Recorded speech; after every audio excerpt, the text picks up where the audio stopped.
In today's video, I'm going to teach you how to change time zone in Grafana. Let's start at your Grafana instance. Open Grafana in your browser and sign in if prompted. From the main interface, look to the left-hand side.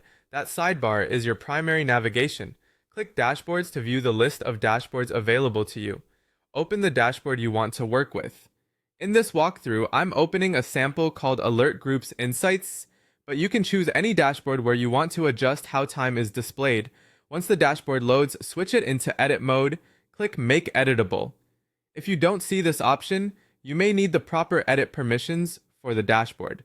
Next, we'll create a panel to demonstrate the setting, though you can apply the same change to an existing panel. Click Add, then choose Visualization. This opens the panel editor. You'll see your chart canvas in the center, and on the right-hand side, a detailed configuration panel. That right side pane is where most styling and axis settings live.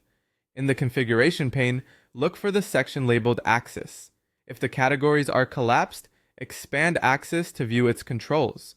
Under Axis, you'll find the time zone setting. This controls how the timestamps on the x-axis are rendered in this panel, independent of your browser or organization defaults. Click the drop-down arrow next to time zone to reveal the available options. Now select the time zone you want. You'll typically see choices like browser, which follows your local system time, UTC for coordinated universal time, and a list of specific regions and cities.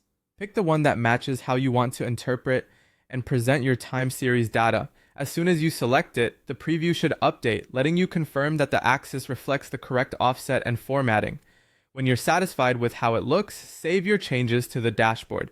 Use the save option for the dashboard so this configuration persists for everyone who views it. If your team needs a consistent reference across different locations, UTC can be a good choice. If you're aligning with a specific region's business hours, pick that region's time zone. Remember, this setting applies to the panel you edited, so repeat the same change for other panels if you want them all aligned. That's it. You opened your dashboard, enabled edit mode, added a visualization, went to the right-hand configuration pane, expanded axis, set the panel's time zone from the drop-down, and saved your dashboard. Thanks for watching and happy dashboarding.